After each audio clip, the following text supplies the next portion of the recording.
The untold story of the Faddoul brothers' kidnapping. A pale dawn broke over Caracas on February 23, 2006, as three brothers, John Brian, 17, Kevin, 13, and Jason, 12, stepped quietly into their family SUV, eager for another day at their beloved school, Nuestra Señora del Valle. Their driver, Miguel Rivas, a trusted guardian figure, maneuvered the vehicle through familiar streets. There was warmth in the air, the kind of quiet confidence only childhood can afford. Yet beneath the routine, Caracas simmered with tension. Crime had woven itself into the city's fabrics. Kidnappers lurked behind false checkpoints, and violent gangs crept ever closer to the lives of ordinary families. Still, the Faddoul brothers and their driver had every reason to feel safe in that moment. They were going, as always, to school. As they turned onto Vista Alegre, the morning took a sinister turn. Miguel signaled to what appeared to be a police checkpoint, uniformed officers, barricades. The routine stop seemed institutional, unquestionable. But in seconds, that facade crumbled. Weapons were aimed, false badges flashed, and reality twisted. This checkpoint was no more than a criminal ruse, a meticulously staged trap designed to detain and terrify.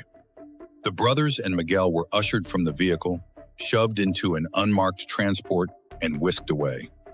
That day, the light of innocence darkened as they vanished into the unknown. Word of their disappearance spread quickly, piercing through the calm veneer of morning routines. Phones rang frantically in the Faddoul household. Parents and relatives exchanged anxiety-laden glances.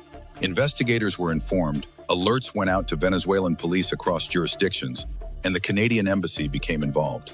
John Brian held Canadian citizenship, a link to a foreign government now thrust into a local crisis.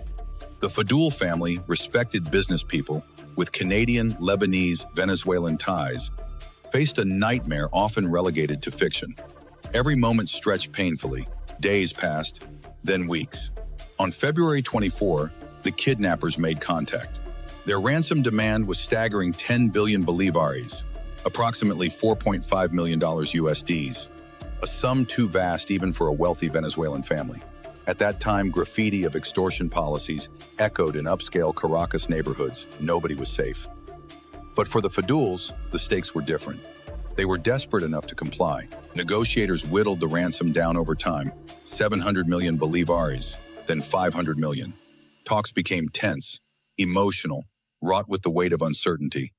The Faddouls prepared to pay whatever it took, clutching the hope that their sons would walk home again. As March came to a close, a plan emerged for the exchange. On March 30th, Jose Diab, Gladys Faddoul's brother, carried the ransom money to a pre-arranged Caracas location. The kidnappers watched.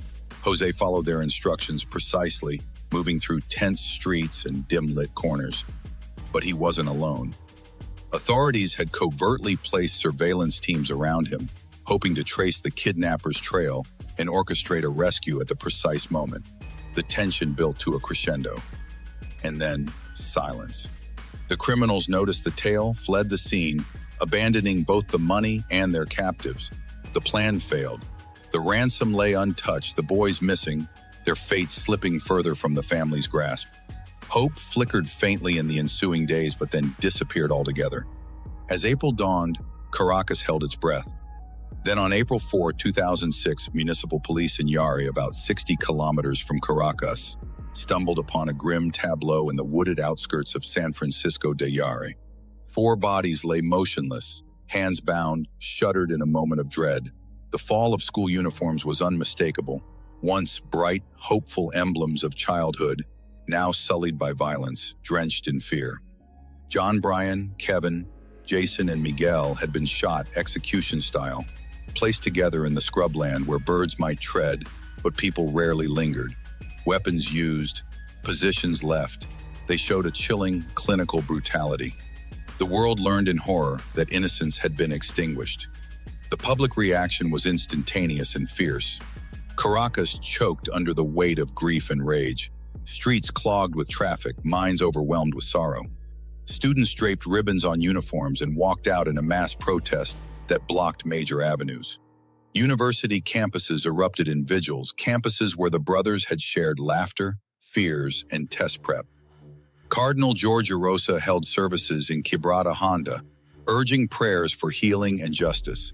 Citizens rich and poor, professionals and laborers joined hands, demanding answers and accountability. They chanted Justicia with trembling conviction, emboldened by heartbreak. Universities such as Andrés Bello and the Central University of Venezuela became bastions of the protest, as students turned academic halls into grounds of social upheaval. The photographer George Aguirres, documenting the grief, was shot in the chest by a motorized officer while covering the gathering in the Universidad Central. His pain went on camera, mirroring the collective agony of a public betrayed by its protectors. During this national outpouring, officials spoke in hushed tones of shame and sorrow. Justice Minister Jesse Chacon expressed regret, but admitted that, despite tireless efforts, the victims could not be saved. Investigative teams combed through evidence. The Criminal Investigations Body, CICPC, quickly began targeting the Metropolitan Police, acknowledging suspicions that uniformed personnel, including some still in service, had participated in the crime, providing identities, uniforms, and authority to the imposters behind the kidnapping. Julia Chardy, described as La Chiqui, was the first arrested later. Testimony revealed she had fed the boys during captivity. Her disclosures opened the door to nearly 20 suspects, including drug traffickers, hired thugs, and actual police officers. By April 2009, 17 individuals, including 4 serving Metropolitan Police officers, were convicted and handed the maximum sentence, 30 years in prison. One name captured headlines: Lenin Orlando Gendica Reyna, infamous as El Gordo Lenin. He was identified as the material perpetrator who pulled the trigger, implicated in both the abduction and the fatal shootings of the brothers and Miguel Rivas. Years later, in July 2015, police in Aragua State arrested him during a high-profile raid in Guanayan. It was described as a case of poetic justice. Yet full closure was elusive.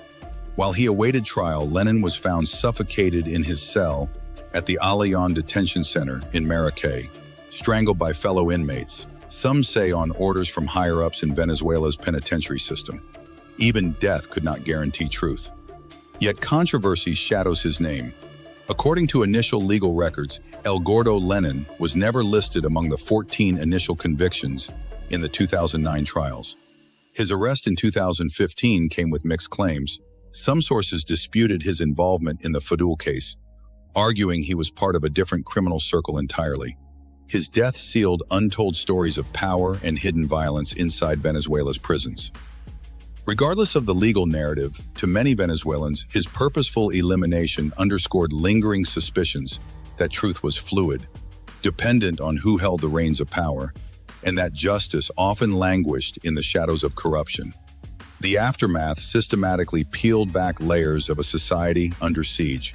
The kidnappings and deaths of the Faddoul brothers crystallized a national crisis.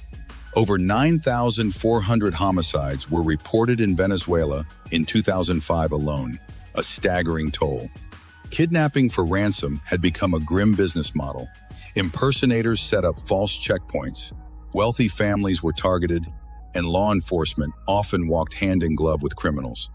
The visceral outrage following the case led to calls for police reform and institutional accountability. Mayor Juan Barreto announced formation of a commission to overhaul the Metropolitan Police. Students and civic activists pushed for legal protections, technological improvements, police vetting, and citizen oversight. A new narrative emerged that no family, regardless of status, could feel safe. And yet, real change was hard-fought. In 2017, banker Eligio Cedeno publicly accused National Guard Colonel Vladimir Lugo of involvement in both the Faddoul tragedy and a 2005 kidnapping of his own daughter. Investigations were ordered, but transparency was scarce. Public confidence, once fractured, wavered permanently. Venezuela's justice system, already burdened with bureaucracy and nepotism, showed signs of pressure but little revolution. Families like the Faddouls, heartbroken, powerless, were left to chart their own paths through grief, exile, silence. In the months following the murders, Gladys and Hannah Faddoul sold their home and shoe business, relocated and receded from public life. They became symbolic survivors bearing a grief so profound it defied words. They seldom appeared in public or media. Their silence spoke volumes. No amount of punishment could resurrect their sons. Today, their pain is a quiet, ongoing lament. Children grow up without brothers. Birthdays pass with an echo of what might have been. But their tragedy sparks something irreversible in Venezuelan society. The kind of awareness that lingers in school corridors, boardrooms, and dinner tables, reminding citizens that innocence can be stolen without warning. This story, while centered on one family's suffering, opened a window into Venezuela's broader wounds. Each wrongful death, each emboldened criminal, each corrupt officer, together they built a city of ghosts. The Faddoul brothers became catalysts for national debate. Should police wear cameras? Should ransom payments be allowed? What safety protocols can shield children on their way to school? Questions were asked, but answers were slow. Progress crept forward. Checkpoints became monitored. Legislation expanded kidnapping penalties. International pressure mounted. Canada tracked legal developments. Embassies issued warnings. NGOs promoted citizen-led patrols. And yet, months later, similar kidnappings happened again, though none matched the wrenching profile of the Faddouls. In Venezuelan hearts and minds, the case endures as both a wound and a warning.